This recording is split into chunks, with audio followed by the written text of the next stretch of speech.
السلام علیکم ورحمۃ اللہ وبرکاتہ۔ بسم اللہ الرحمن الرحیم۔ تعلیم الاسلام کے سبق میں آج عزیز طلباء ہم یہاں سے پڑھنا شروع کریں گے کہ اگر پھولا یا پھٹا ہوا جانور گر جائے تو کیا حکم ہے؟ تو اس کا جواب یہ ہے کہ سارا پانی نکالنا ہوگا۔ اس کی مثال یوں ہی ہے کہ چاہے وہ کنویں میں گر کر مرتا اور پھولتا اور پھٹ جاتا تو بھی ویسے ہے، اور اگر کوئی پھولا یا پھٹا ہوا جانور گر جائے تو بھی سارا پانی نکالنا ہوگا۔ سوال: اگر کنویں میں سے مرا ہوا جانور نکلے اور معلوم نہ ہو کہ کب گرا ہے تو کیا حکم ہے؟ جواب: جس وقت سے دیکھا جائے اسی وقت سے کنواں ناپاک سمجھا جائے گا۔ سوال: ڈول سے کتنا بڑا ڈول مراد ہے؟ جواب: جس کنویں پر جو ڈول پڑا رہتا ہے وہی معتبر ہے۔ سوال: جتنے ڈول نکالنے ہیں ایک ہی مرتبہ نکالنے چاہیے یا کئی دفعہ کر کے نکالنا بھی جائز ہے؟ جواب: کئی مرتبہ کر کے نکالنا بھی جائز ہے۔ مثلاً 60 ڈول نکالنے ہیں، 20 صبح کو نکال لے، 20 دوپہر کو اور 20 شام کو، تو یہ بھی جائز ہے۔ سوال: جس ڈول رسی سے ناپاک کنویں کا پانی نکالا جائے وہ پاک ہے یا ناپاک ہے؟ جواب: جب اتنا پانی نکال ڈالا جتنا نکالنا چاہیے تھا تو کنواں اور ڈول اور رسی سب پاک ہو جاتے ہیں۔ آگے عزیز طلبہ، تعلیم الاسلام کا حصہ سوم شروع ہو رہا ہے، تو آپ کو پتہ ہے کہ ساتھ ساتھ آپ کی اسائنمنٹ بھی ہو رہی ہے، اور آپ کو یہ سوالات کی صورت میں بہت آسان سی باتیں بتائی گئی ہیں۔ تھوڑی سی توجہ سے یہ مسئلے ذہن نشین ہو سکتے ہیں، لیکن ایک بات ذہن میں رکھیں کہ جہاں کہیں وضاحت کی ضرورت پڑتی ہے تو اس کی وضاحت کر دی جاتی ہے، ورنہ میں نے ابتدا میں بھی یہ عرض کر دیا تھا کہ ہماری یہ کتاب سوال جواب کی صورت میں ہی آخر تک چلے گی انشاءاللہ۔ ابھی ہم تعلیم الاسلام کا تیسرا حصہ شروع کرنے لگے ہیں، اور اس کا پہلا شعبہ جس کو تعلیم الایمان بھی کہتے ہیں اور اسی طرح اسلامی عقائد بھی کہتے ہیں۔ بسم اللہ الرحمن الرحیم۔ سب سے پہلا ہے توحید۔ سوال: توحید کے کیا معنی ہیں؟ جواب: اللہ تعالیٰ کو ایک ماننا۔ عمومی تو یہی معنی کیا جاتا ہے، لیکن صاحب کتاب نے اچھے الفاظ میں لکھا ہے کہ دل سے اللہ تعالیٰ کو ایک سمجھنے اور زبان سے اس کا اقرار کرنے کو توحید کہتے ہیں۔ سوال: خدا تعالیٰ کے ایک ہونے کا مخلوق کو کس طرح علم ہوا؟ جواب: اول تو انسانی عقل اللہ تعالیٰ کے موجود ہونے اور اس کے ایک ہونے کا یقین رکھتی ہے، بشرطے کہ عقل سلیم ہونی چاہیے، بے وقوف انسان نہ ہو، اور اسی وجہ سے دنیا میں جتنے بڑے بڑے عقل مند، حکیم اور فلسفی ہوئے ہیں وہ سب اللہ تعالیٰ کے قائل ہیں۔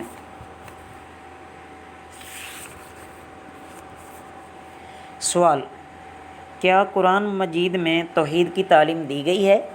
جواب: جی ہاں، قرآن مجید میں توحید کی تعلیم کامل طریقے اور اعلیٰ درجے سے دی گئی ہے۔ سوال: قرآن مجید کی کن آیات سے توحید ثابت ہوتی ہے؟ جواب: پورے قرآن مجید میں اول سے آخر تک توحید کی تعلیم بھری پڑی ہے۔ چند آیتیں یہاں بھی ملاحظہ کر لیں۔ وَإِلَٰهُكُمْ إِلَٰهٌ وَاحِدٌ لَا إِلَٰهَ إِلَّا هُوَ الرَّحْمَٰنُ الرَّحِيمُ، یعنی تمہارا معبود ایک اللہ ہے، اس کے سوا کوئی معبود نہیں، وہ بخشنے والا مہربان ہے۔ دوسری آیت مبارکہ: شہد اللہ انہ لا الہ الا ہو والملائکۃ واولو العلم قائما بالقسط لا الہ الا هو العزیز الحکیم، اللہ تعالیٰ گواہ ہے کہ اللہ کے سوا کوئی معبود نہیں، اور فرشتے اور اہل علم بھی اس بات کی گواہی دیتے ہیں، وہ انصاف قائم رکھنے والا ہے، اس کے سوا کوئی معبود نہیں، وہ غالب حکمت والا ہے۔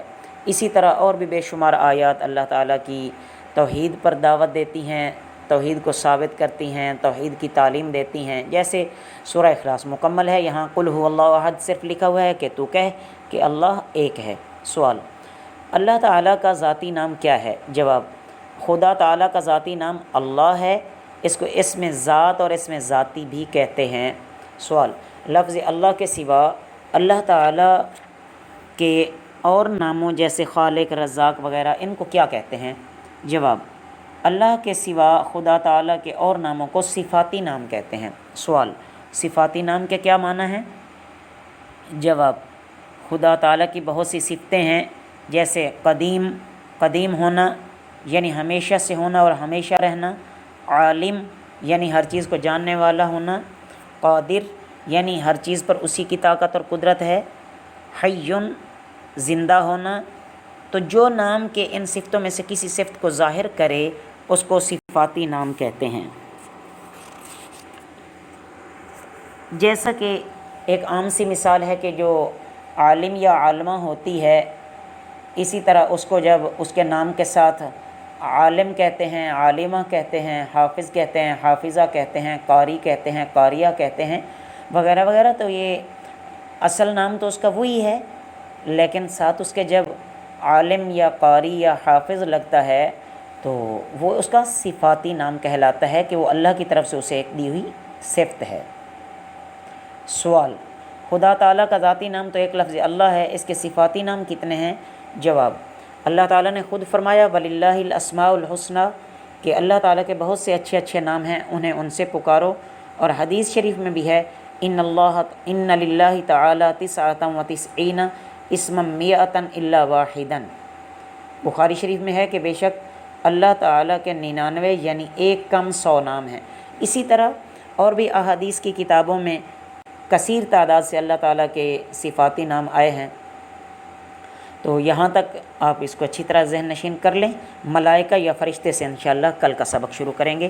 وما علینا الا البلاغ المبین۔